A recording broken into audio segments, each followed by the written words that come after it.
Berhormat Datuk Muhammad Arif Sabri bin Abdul Aziz, Raub. Terima kasih Tuan Sri Speaker. Soalan saya, soalan nombor 2.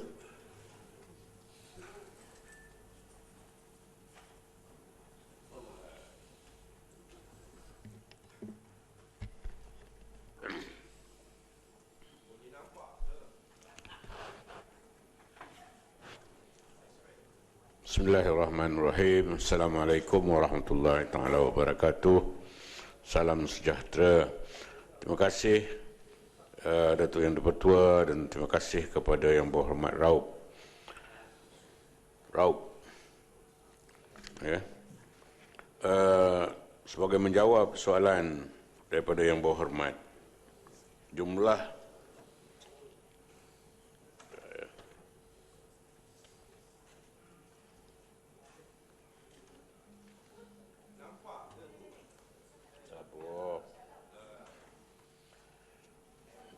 lembu yang diimport pada tahun 2011 sampai Jun 2016. 2011 118,000 ekor, 2012 105,000 ekor, 2013 393,000, 2014 99,000, 2015 96,000, bagi tahun 2016 sehingga Jun 29,000. Saya round up the figure.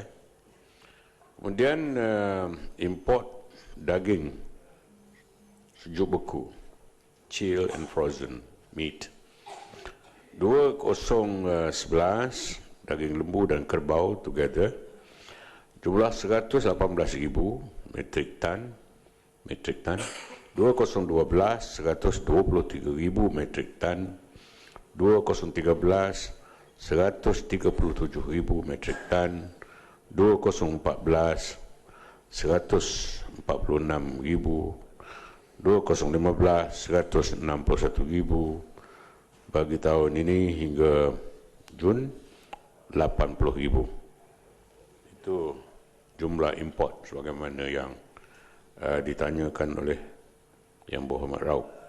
Dan bilangan syarikat, nyatakan bilangan syarikat yang diberi permit untuk import lembu pedaging. Jawapannya ialah sebanyak 38 syarikat yang import lembu hidup dan import daging kerbau dan lembu sejuk beku 90 syarikat. Terima kasih. Soalan tambahan. Terima kasih Tuan Sri Speaker. Daripada jawapan yang diberikan kepada saya yang terdahulu, kecukupan daging lembu iaitu self-sufficiency level untuk negara kita hanya sekitar 26%. Bermakna kita import banyak lembu-lembu daripada negara-negara luar, Pakistan, India, Australia dan sebagainya. Jadi saya mohon penjelasan. Ini satu area yang saya rasa kita sedikit kekurangan dan kita kemuncak kekurangan tersebut ialah yang seperti kita tahu NFC, tetapi kita nak tahu juga perkembangan industri ini di dalam beberapa tempat. Saya mohon penjelasan daripada Timbalan Menteri mengenai program pembiakan lembu di tebing tinggi di Jerantut dan di ternakan lembu Mardi di Johor dan baka lembu Bali di Perak, dan apa sudah jadi kepada pemindahan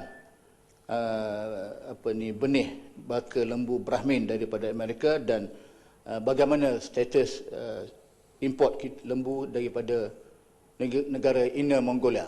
Terima kasih Tuan Sri Speaker.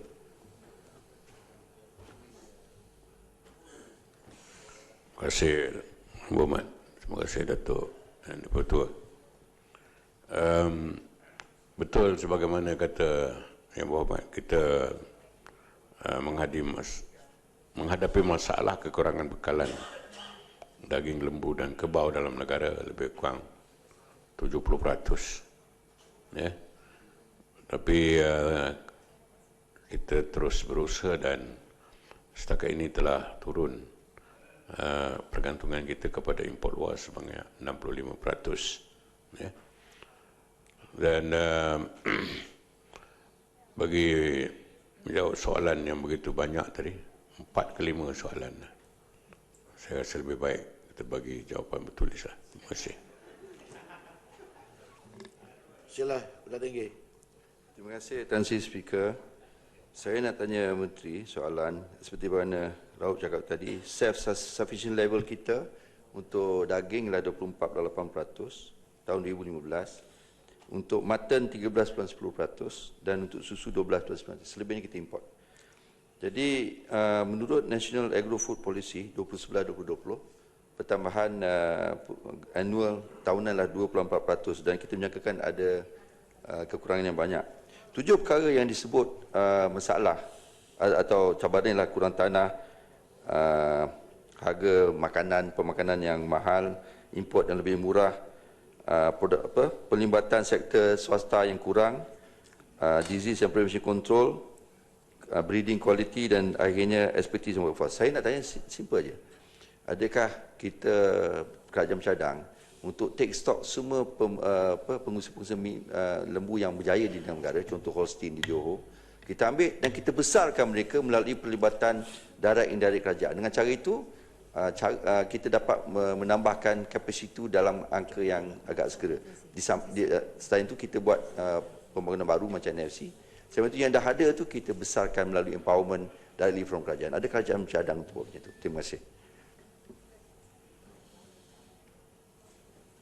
Terima kasih Datuk Yang Pertua dan Yang Berhormat. Untuk membiarkan lembu dalam negara ini, kita perlu dia punya ibu dia tu. Kita menghadapi masalah kekurangan. Kalau nak diimport, kita kena import dia punya induk dia. Ya. So mengikut perkiraan kita, memang betul kalau kita tidak dapatkan bekalan induk ni daripada luar dalam jumlah yang mencukupi, mungkin pada satu hari nanti kita punya populasi lembu dan bekalan lembu ni akan pupus, makin kurang. Dengan izin, we have problem of meat supply. Ya. Tapi kita kira-kira mahal juga nak bawa masuk ni, seko-seko induk ni. Kalau nak memerlukan keperluan untuk beberapa tahun akan datang, dia melibatkan bilion ringgit untuk membekalkan lembu induk ini. Jadi dengan izin, we actually, Datuk Yang Pertua is in dilemma. Ya. Pada masa yang sama, harga daging tempatan murah.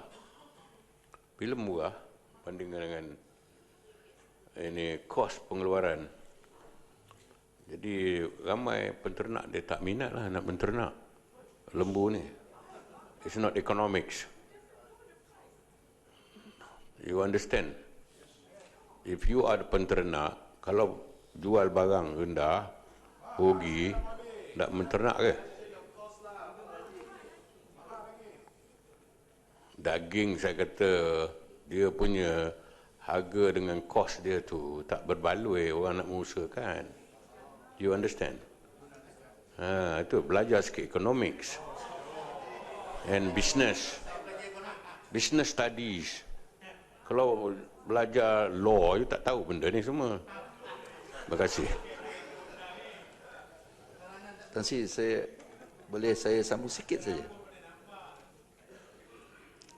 Menteri, maksud saya tadi, Menteri, syarikat-syarikat ini berjaya, contoh di Holstein di Johor, kerajaan empower dia supaya dia lebih besar dengan segera. Sebab dia dah ada sistem yang berjaya dan mempunyai pengusaha baik. Saya ingat itu workforce dan expertise itu sebahagian daripada dua perkara yang besar. Satu, pelibatan private sector. Keduanya, expertise dan workforce.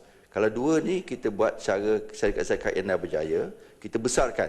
Dengan cara itu kita boleh cepatkan pengeluaran production tempatan. Itu maksud saya. Terima kasih Menteri. Saya nak tambah. You know, Tok Yang Pertua, we have come up with a strategy, integrated farming. Integrated farming maknanya kawasan-kawasan ladang yang besar-besar tu patutnya boleh menternak lembu. Sime Darby, they have hundreds of thousands of hectares. Felda pun begitu. And a few other plantation companies dengan izin. But they are not interested. Because this is not, orang kata, viable business for them. Lebih untung dia maintain dia punya ladang kelapa sawit. This is the problem of economics. Terima kasih.